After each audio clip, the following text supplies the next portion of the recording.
예배 자리에 나오신 여러분들을 또 사랑하고 축복합니다. 오늘 말씀은 믿음은 무모한 것입니다. 믿음은 무모한 것입니다. 라는 제목으로 하나님 말씀 증거하겠습니다. 우리가 무모하다라는 표현을 종종 쓸 때가 있습니다. 그리 자주 쓰는 표현은 아닙니다만 종종 우리가 이 표현을 쓰는데 언제 우리가 이 표현을 쓸까요?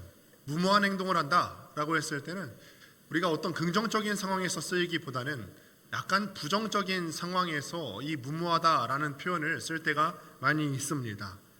지금 요즘은 하얼빈 동계 아시안 게임이 진행하는 가운데 있습니다. 이 중에서도 여러 종목들이 다 흥미진진한데 우리나라 사람들은 어떤 종목을 가장 많이 볼까요? 쇼트트랙을 많이 봅니다. 이게 보니까 굉장히 재미있는 게 우리나라 사람이 이 종목을 잘하기도 하는데 트랙 자체가 워낙 짧아서 그 안에서 워낙 박진감 있게 경기가 펼쳐집니다. 우리나라가 이 하얼빈 동계 아시안 게임에서 금메달을 몇 개 딴 줄 아세요? 지금까지? 9개요? 6개 땄다고 합니다. 제가 검색해서 보니까 6개를 땄다고 하더라고요. 제가 알기로는 총 8개의 금메달이 달려있는데 6개를 땄으면 거의 전 종목 석권한 거나 마찬가지죠. 굉장히 잘합니다. 그런데 제가 이 쇼트트랙 경기에서 가장 기억에 남는 경기는 이번 동계 아시안 게임이 아니라 2002년도에 있었던 경기입니다. 세계선수권대회에서 김동성이라고 하는 선수가 있었어요. 혹시나 아시는 분들도 아실 텐데 김동선 선수가 세계선수권대회에서 1500m 경기를 하는데 굉장히 압도적인 성적으로 금메달을 거두게 됩니다. 그런데 작전이 굉장히 놀랍습니다. 보통 이렇게 500m 단거리 같은 경우는 처음부터 치고 나가는데 1500m 같은 경우는 나중에 지칠 수가 있기 때문에 처음에는 천천히 나가는 전략을 쓰거든요. 그런데 그 경기 영상을 다시 한번 찾아보시면 아시겠지만 김동 선수가 처음부터 스퍼트를 하기 시작해요. 그러자 옆에 있는 사람들이 다 걱정하기 시작합니다. 큰일 났다. 지금 처음부터 저렇게 치고 나가다가 나중에 역전당하면 어떡하나. 많은 사람들이 걱정하고 이 김동선 선수의 작전을 굉장히 무모하다라고 말하는 사람들이 굉장히 많이 있었어요. 그런데 레이스를 마치자 그렇게 무모할 수 있었던 이유를 알 수밖에 없게 돼요. 왜냐하면 김동선 선수의 실력이 너무 압도적이었던 거죠. 선수 본인도 아마 알았을 거예요. 내가 이 정도 실력은 되고 내 지구력이 이 정도는 되고 내 스케이팅이 이 선수들과 나머지 선수들과 비교해서 압도적으로 이게 자신이 있었기 때문에 의지할 만한 구석이 있었기 때문에 그렇게 무모한 작전을 쓸 수 있었던 거죠. 그 뒤로도 많은 선수들이 이 김동선 선수의 작전을 흉내는 냅니다만 다 실패로 돌아가는 것들을 우리가 볼 수가 있었어요. 근데 믿음이라는 것도 이와 같습니다. 우리가 때로는 무모할 때가 있습니다. 무모해야 할 때가 분명히 있습니다. 그러나 우리가 무모할 수밖에 없는 이유가 있어요. 우리 스스로의 능력, 우리 인생의 어떤 자기 스스로의 능력을 과신해서 내가 무모하게 무엇인가 하는 것이 아니라 내가 의지할 만한 구석이 있기 때문에 때로는 무모하게 한 걸음 한 걸음 내디딜 수가 있는 것이죠. 우리가 지난 주일 말씀 가운데 함께 나누지 않았습니까? 우리가 어떤 상황에 있었든지 하나님께서는 항상 시온에 계셨다. 고통받는 상황 가운데 계셨다. 하나님께서는 나의 어떤 상황 가운데서도 함께 하시는 분이시기 때문에 나는 그 하나님을 믿고 의지함으로 담대하게 한 걸음 한 걸음을 내디딜 수가 있는 거예요. 때로는 사람들이 봤을 때 다소 무모해 보이는 믿음의 발걸음이지만 우리는 하나님께서 함께 하시는 것임을 믿고 우리의 믿음의 발걸음을 무모하게 내디딜 수 있게 되기를 주님의 이름으로 축원합니다. 사실 우리 기독교에서 이 무모하다라고 하는 단어는 많이 쓰는 단어는 분명히 아닌 것 같아요. 대신에 우리 믿는 사람들은 이런 단어를 많이 쓰죠. 평안하다, 굳건하다. 우리가 하나님께서 굳건한 반석 위에 세워주셨습니다. 이런 단어는 참 많이 써요. 그런데 무모하다라고 하는 말은 쉽게 쓰이지 않습니다. 반면에 이어붙인 믿음이라고 하는 단어는 우리가 가장 많이 쓰는 단어 중 하나죠. 무모한 믿음. 이게 사실 이게 말이 되는 단어일까 한번 생각해 보게끔 됩니다. 무모한 믿음이라고 하는 것은 그렇기 때문에 어색할 수밖에 없는 것 같아요. 가장 안 쓰는 단어 중에 하나인 무모하다라고 하는 단어랑 가장 많이 쓰는 단어인 믿음이라는 단어를 붙여서 무모한 믿음이다. 많이 쓰이지 않는 단어예요. 여기서 들으시는 성도님들께서는요, 제가 무모하다라는 단어를 사용하는 것에 대해서 먼저 두 가지에 대해서 알 수 있게 되기를 바랍니다. 첫 번째로 이 무모하다라고 하는 것은 무책임과는 다른 뜻이라는 거예요. 어떤 집 앞에 대문 앞에 개조심이라고 하는 글귀가 쓰였다고 한번 해볼까요? 그런데 개조심 글귀를 딱 보고서 지나가는데 어떤 어린아이가 개끼를 부리면서 야 나는 개 안 무서워 하면서 대문을 열고 박차고 들어갔다면 이 학생은 무책임한 거예요.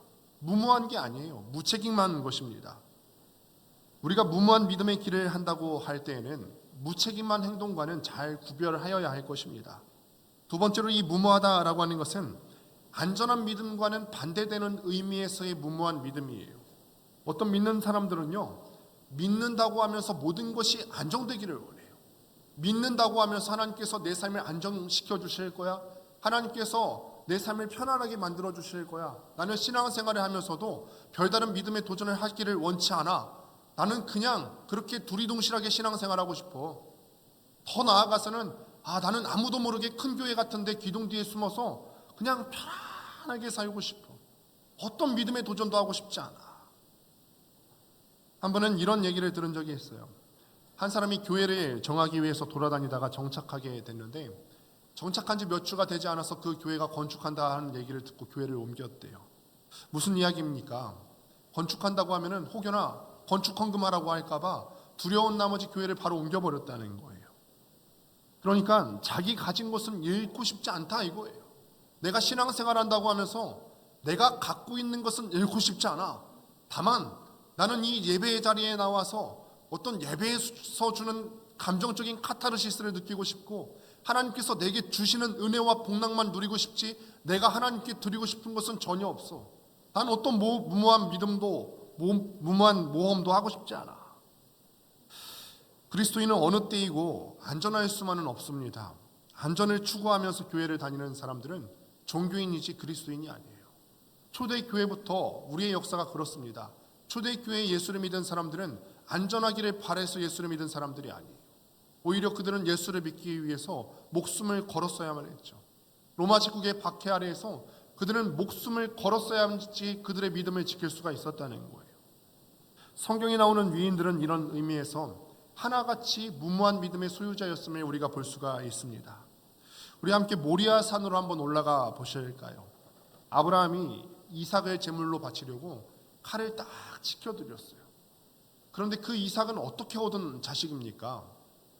아브라함이 아주 늦게까지 아들이 생기지 않았어요. 인간적인 상식으로는 아들을 낳을 수 없는 그 모든 상황 가운데 사라의 경수가 끊기고 생리가 끊기고 아브라함이 100세가 되어서 간신히 낳은 아들 아닙니까? 그런데 이 아들을 하나님께 바치려고 담담히 칼을 지켜들고 있는 아브라함의 모습을 한번 그려보십시오. 믿지 않는 사람들의 눈에 보면은 자기 아들을 잡으려고 칼을 지켜드는 이 아브라함의 모습이 어떻게 보였겠습니까? 광신도처럼 보이지 않았겠어요? 세상에 어느 아빠가 하나님이 바치랬다고 칼을 지켜들어서 자기 자식을 죽이려 한단 말이에요. 하지만 아브라함의 이 행동을 두고 성경에서는 무책임하다고 하지 않습니다. 왜냐하면 하나님께서 아브라함에게 명령하신 것이기 때문에 그렇습니다. 아브라함은 하나님께서 자신에게 명령하신 대로 지체 없이 행동했고 아브라함은 그 믿음이 있었어요. 하나님은 생명의 하나님이시기 때문에 설령 내가 아들을 죽인다 할지라도 하나님께서는 이 아들을 살려내실 것이다. 아멘. 그래서 일전에 말씀드린 바가 있습니다만 종에게 얘기하기를 너희는 이 자리에 그대로 있어라. 우리가 가서 예배를 드리고 우리가 돌아올 것이다. 아브라함은 그 어느 누구도 생명을 잃지 않을 것이라는 사실을 알고 있었다는 거예요. 하나님을 의지하고 있었다는 것이죠. 이렇게 무모한 믿음을 보일 때 하나님께서 아브라함에게 말씀하시기를 번성하게 해주겠다. 복의 근원이 되게 해주겠다. 너를 통해서 온 민족들이 복받게 해줄 것이다. 너는 열국의 아비가 될 거야. 이렇게 축복의 말씀을 해주신 거예요. 이번엔 장소와 시간을 옮겨서 사울왕 시대의 엘라 골짜기로 한번 가보실까요? 블레셋 사람들과 이스라엘 사람들이 거기서 진을 치고 서로 대치하고 있었고 블레셋 장군 진영 가운데서는 키가 2m 80이나 되는 거대한 장수가 나와서 이스라엘 사람들을 밤낮 조롱하기 시작해요. 무려 40일 동안 밤낮 조롱해요. 너네가 섬기는 하나님은 자고 있냐? 너네가 섬기는 하나님은 뭐하는 분이냐? 이럴 때 너희가 하나님 섬기는 사람들이라며 용기 있으면 한번 나와보시지. 여러 가지 말로 조롱했을 것입니다. 수많은 이스라엘 군대 중에 단 한 명도 골리앗 앞에 나가기를 선뜻 나서지 않고 있는 그때 앳된 소년 다윗이 골리앗 앞에 마주합니다. 물론 키 차이도 날 겁니다. 다윗은 그때 유명해지기 전이었고 아직 소년이었기 때문에 체격 차이도 날 거예요. 더군다나 골리앗은 완전 군장된 상태였고 다윗은 갑옷조차도 맞지 않아서 그 앞에 나아갈 때 겨우 물맷돌 5개만 갖고 나간 그런 상태였죠. 그 누구도 다윗이 이길 것이라는 생각을 상상을 할 수 없는 상황이었고 정말로 이것은 다른 사람들이 봤을 때 무모한 행동이었습니다. 그러나 다윗은요 이스라엘 군대에 하나님의 이름으로 나아갔고 결국은 이 싸움에서 이기게 되었다는 사실이에요. 다윗은 그것을 확실히 믿었어요. 전쟁은 하나님께 속했다. 이 전쟁에서 아무리 무모해 보이는 싸움이라 할지라도 하나님께서 이 전쟁을 주관하시는 분이시기 때문에 무기는 상관없다. 체격은 상관없다. 이 믿음 갖고 하나님을 의지하는 마음으로 무책임한 게 아니라 무모한 믿음을 갖고 골리앗 앞에 담담하게 내디딜 수 있었던 것이죠. 이제는 다시 한번 오늘 본문 말씀을 살펴보겠습니다. 오병이어 사건이 있은 후에 우리 주님께서는 기도하시러 산에 올라가시고 그리고 배는 육지에서 멀리 떨어지게 되었습니다. 밤이 깊은 가운데 어부 출신인 이 제자들도 어려울 정도의 풍랑이 일고 있었습니다. 그 가운데로 예수님께서 걸어오셨어요. 아마 제자들은 유령인 줄 알았을 겁니다. 깜짝 놀랐죠. 그도 그럴 게 그 새벽에요. 누가 그 무리를 걸어서 올 수 있겠단 말이에요. 그 새벽에 누가 무리를 걸어서 올 거라고 생각이나 했겠어요? 제자들은 혼란스러웠어요. 혼란 속에서 우리 주님께서 말씀하시죠. 안심하라. 나니까 안심해 라고 말씀하셨어요. 그때 베드로가 주의 음성을 듣고 이렇게 주님에게 당찬 요구를 해요. 주님, 만일 주님이시거든 저에게 명령하셔서 물 위를 걸어오라 이렇게 명령해 주십시오. 어쩌면 당돌한 요구예요. 또 하필 수많은 요구 중에서 왜 이런 요구를 했는지 저는 알 수가 없습니다. 그러자 예수님께서 이 당돌한 베드로의 요구에 그래 와라 이렇게 응답하세요. 예수님의 말씀을 들은 베드로는 더 이상 망설일 이유가 없습니다. 어둡고 캄캄한 바닷가에 첨벙 뛰어들어서 그 위를 걷기 시작해요. 성난 풍랑이 일어나고 있습니다. 바람이 거세게 불어오고 있어요. 발밑은 아주 심포른 바다입니다. 그럼에도 이 베드로는 주님께서 와라 라고 하신 그 말씀 한마디에 순종하고 의지함으로써 뛰어내려서 주님께로 한 걸음 한 걸음 내딛기 시작해요. 그래서 그 순종 때문에 아직도 베드로는 물 위를 걸은 유일한 한 사람으로 기억되고 있습니다. 사실은 저도 어렸을 적에 어디선가 이 설교를 듣고요, 베드로만 유일한 사람이 될 수 없다, 유이한 사람이 한번 돼보고 싶다, 무모한 도전을 한 적이 있어요. 어린 마음에 생각하기를 나도 믿음만 있으면 물 위를 걸을 수 있을 거야 하고 양말과 신발을 가지런히 놓고 물 위에 한 걸음 내딛었습니다. 놀라운 일이 발생했죠. 빠졌어요. 제가 빠졌습니다. 그러자 제가 그때 그대로 포기하지 않았어요. 제 마음 가운데 또 이런 생각이 들더라고요. 어디선가 듣기를 마음에 이마만한 의심도 있으면 안 된대요. 그래서 제 생각에 그런 마음이 드는 거예요. 이거 내가 신발 벗어나서 그렇구나. 혹시나 빠질까 봐 양말하고 신발을 벗어놓은 행위조차도 믿음이 없는 행위야. 다 신었어요. 양말도 신고 신발도 신고 걸었습니다. 놀라운 일이 생겼어요. 다 젖었습니다. 피해가 이만저만 아니었죠. 어린 마음에 그때 조금 낙심했던 그런 기억이 납니다. 왜 베드로는 되고 나는 안 되지? 시간이 흐르고 난 후에 우스갯소리입니다만 전 제가 왜 빠졌는지 알게 되었어요. 이거는 하나님께서 나에게 요구하신 믿음이 아니었기 때문에 그래요. 베드로가 물 위를 걸을 수 있었던 이유는 우리 주님께서 베드로에게 그 믿음을 요구하셨거든요. 와라! 예수님의 말씀이 있으시고 베드로가 걸었기 때문에 물 위를 걸은 것이지, 제가 주님께 요구했던 것은 저의 일방적인 소리였던 거죠. 저는 제가 베드로처럼 물 위를 걸으려고 했지, 한 번도 주님께서 어떤 소리를 통해서 와라 라고 말씀하신 적도 없으시고 물 위를 걸어서 네 믿음을 증명해 보이라 이렇게 말씀하신 적도 요구하신 적도 없습니다. 베드로가 물 위를 걸을 수 있었던 것은 먼저 주님께서 와라 오라 라고 명령하셨기 때문에 그렇습니다. 그 후 베드로가 무모한 믿음을 갖고 바다로 뛰어들었기 때문에 베드로는 물 위를 걸은 사람으로 기억이 될 수 있었던 것입니다. 절대로 자기의 무리한 욕심만으로는 무리를 걸을 수가 없었던 것이죠. 베드로가 바다에 뛰어들고 나서 한 발자국 두 발자국 걸어갑니다. 처음에는 예수님만 바라보고 앞뒤 안 가리고 뛰어들어서 초점이 예수님께만 향한 상태에서 한 걸음 한 걸음 내딛는데, 걷다 보니까 주변의 상황이 눈에 보이기 시작해요. 바람은 거세게 불어오고 파도는 성나게 일어나고 있고, 발밑을 내려다 보니까 시퍼런 바다예요. 내가 여기에 빠졌다간 다시는 살아나오지 못할 것 같은 그런 칠흑 같은 바다입니다. 베드로는 처음에 그 무모한 믿음을 잃어버리고 시선을 주님께로 꽂아두고 있었는데 그 시선도 잃어버리고 점차로 물에 빠져들기 시작합니다. 만약 주님께서 이 베드로를 잡아주시지 않았다면 베드로는 죽었을 거예요. 끝까지 주의 응답에 반응해서 무모한 믿음을 갖고서 계속해서 표대를 향해서 나아갔어야 되는데 그렇지 못했던 것입니다. 주님 안에서 사는 성도 여러분, 저는 우리 모두가 끝까지 무모한 믿음의 여정을 마칠 수 있게 되기를 간절히 소망합니다. 아멘. 우리가 이 본문을 살펴볼 때요, 그 어느 누구도 베드로 외에 배 안에는 다른 11명의 제자들도 타고 있었거든요. 그런데 오늘 본문 말씀에서 베드로 외에 나머지 11명에 대해서 말하는 설교자가 없습니다. 나머지 11명에 대해서 언급하는 사람도 없습니다. 배 안에 안전하게 있길 원하는 나머지 11명의 그 안전한 신앙을 따르겠다고 결단하는 사람도 없습니다.